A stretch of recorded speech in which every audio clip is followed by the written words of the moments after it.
어린이 시대의 소망 제1장 사랑은 언제나 함께. 하나님은 영원히 우리와 함께 하세요. 그의 이름은 임마누엘이라 하리라 하셨으니 하나님이 우리와 함께 계시다 함이라. 마태복음 1장 23절 말씀. 어린이 여러분 안녕하세요. 오늘 재미있는 질문으로 말씀을 시작해 볼게요. 어느 한 회사의 면접에서 이런 질문을 했습니다. 서울에서 부산까지 가장 빨리 가는 방법은 무엇일까요? 우리 친구들도 한번 생각해 볼까요? 서울에서 부산까지의 거리는 약 400km예요. 그렇다면 서울에서 부산까지 가장 빨리 가는 방법은 무엇일까요? 당연히 비행기를 타고 가는 것이 아닐까요? 그런데 면접관이 가장 높게 점수를 줬던 대답은 비행기를 타고 가는 것도 아니고 KTX를 타고 가는 것도 아닌 사랑하는 사람과 함께 가는 것이었다고 합니다. 우리 친구들은 이해가 되나요? 이것은 단순히 시간의 양이 아니라 질에 대해서 이야기하는 거예요. 우리는 종종 이런 경험을 해본 적이 있을 거예요. 내가 좋아하는 운동을 할 때 또는 좋아하는 게임을 할 때 시간이 언제 이렇게 흘렀지 하며 시간이 빠르게 지나간 것 같은 기분을 느꼈을 거예요. 그런데 반대로 내가 좋아하지 않는 활동이 공부일 때는 어떤가요? 시간이 너무 느리게 가는 듯한 경험을 한 번씩은 해봤을 거예요. 마찬가지로 내가 좋아하지 않는 사람과 비행기로 아무리 빨리 이동한다 하더라도 그 시간이 짧게 느껴지지는 않을 거예요. 반면에 사랑하는 사람과 함께 부산에 간다고 생각해 보세요. 비행기를 타지 않고 아주 느린 오토바이를 타고 가더라도 금방 도착한 것 같은 느낌을 받을 수 있어요. 그래서 사랑하는 사람과 함께 가는 것이 가장 빠른 길이 될 수 있답니다. 여러분, 함께 한다는 것은 어떤 것일까요? 그것은 사랑을 의미해요.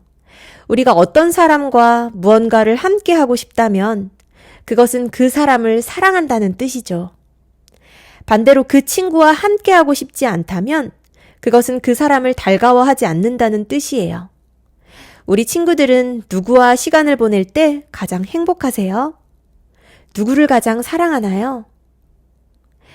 우리가 함께 나눌 시대의 소망 1장의 제목은 사랑은 언제나 함께입니다. 이 책에서 사랑 그 자체인 예수님에 대해 이야기합니다. 우리와 언제나 함께하는 이 사랑은 바로 예수님이십니다. 그렇다면 예수님께서는 왜 죄인인 우리와 함께 하려고 하실까요? 예수께서는 이 영광을 보여주고 하나님 사랑의 빛을 드러내기 위하여 죄로 어두워진 우리의 세상에 오셨다.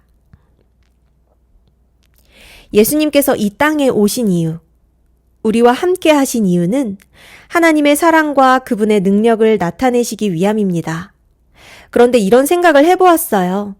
예수님께서는 천연계, 이상과 꿈 또는 선지자를 통해서 내가 너와 함께 하고 있다라고 가르칠 수 있으셨어요. 그러나 예수님은 직접 이 땅에 오셔서 사람들과 함께 계셨어요. 저에게는 두 아들이 있어요. 그런데 첫째 아이가 몸이 아주 약해서 자주 아팠어요. 그러던 어느 날 열이 39도가 넘었어요. 그날따라 바쁜 일정이 있어서 너무 피곤했지만 밤새도록 아이 곁에서 간호했던 기억이 있어요. 아픈 아이와 함께하면서 조금이라도 그 아픔에 공감하며 도움을 주고 싶었기 때문이에요. 여러분, 예수님도 마찬가지예요. 예수님께서는 다른 사람을 보내셔서 하나님에 대해 가르칠 수도 있었지만 우리를 너무나 사랑하시고 우리의 고통에 깊이 공감하시기에 직접 이 땅에 오셨어요. 더욱 감동적인 것은 예수님의 놀라운 구원의 계획이 인간이 죄를 짓고 타락한 후에 세워진 것이 아니라 사람을 창조하기 이전부터 준비되었다는 거예요. 다 함께 읽어볼게요. 우리의 구속을 위한 계획은 아담의 타락 이후에 공식화된 것이 아니었다. 그것은 오랜 세월 동안 감추어져 있었던 비밀을 드러낸 것이었다. 그것은 영원 전부터 하나님의 보좌의 기초가 되어온 원칙들을 공개한 것이었다. 예수님께서는 우리와 함께 하시기 위해서 우리를 위한 구원의 계획을 처음부터 세우셨답니다. 우리를 만나기 위해 2000년 전에 낮고 천한 마구간에서 태어나신 예수님. 구원의 계획을 이루기 위해 33년 반을 사시고 결국 십자가에 달리신 예수님을 우리 모두 잘 알고 있을 거예요. 그렇다면 십자가 이후 예수님은 어떻게 되셨을까요? 맞아요. 부활하시고 하늘로 올라가셨죠. 하늘로 올라가셨으니 이제 우리와 함께 하지 않으시는 걸까요? 아니에요. 예수님은 우리와 더 가까이 계시고자, 더 정확히 말해 우리의 옆이 아닌 우리 마음속에 거하시기 위해 성령 하나님을 통해 지금도 우리와 함께 계세요. 예수님께서 하늘로 올라가신 것은 우리를 떠나신 것이 아니라 우리와 더 가까이 계시기 위한 행동이었어요. 그리고 예수님께서 다시 오시는 그날까지 우리를 붙들어 주시고 인도해 주시며 함께 하셔서 결국에는 영원한 천국에서 그분을 직접 만나게 될 거예요.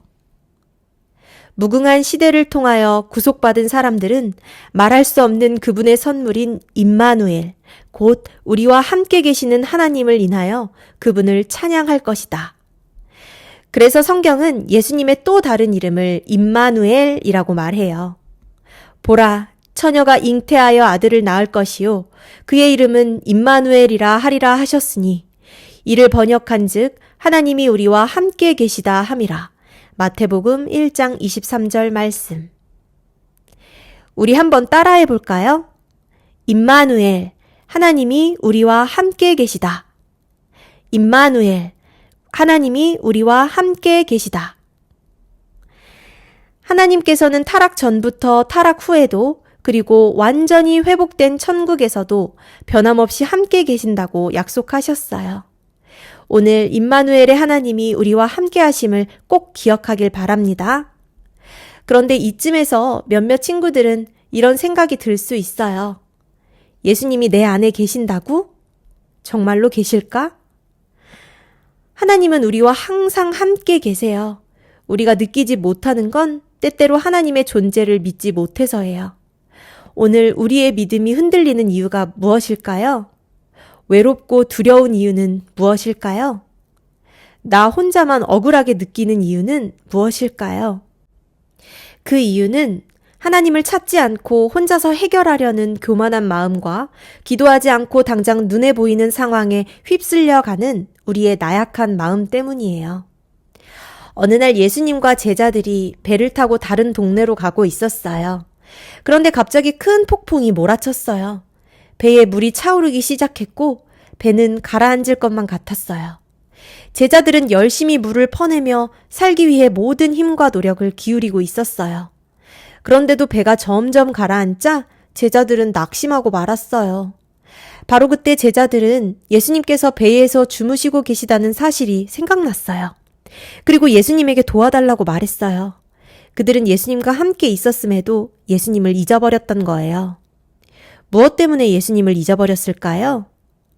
물을 퍼내느라 바빠서, 풍랑과도 같은 시험 때문에, 목숨을 잃을 것 같은 두려움 때문에 잊어버렸던 거예요.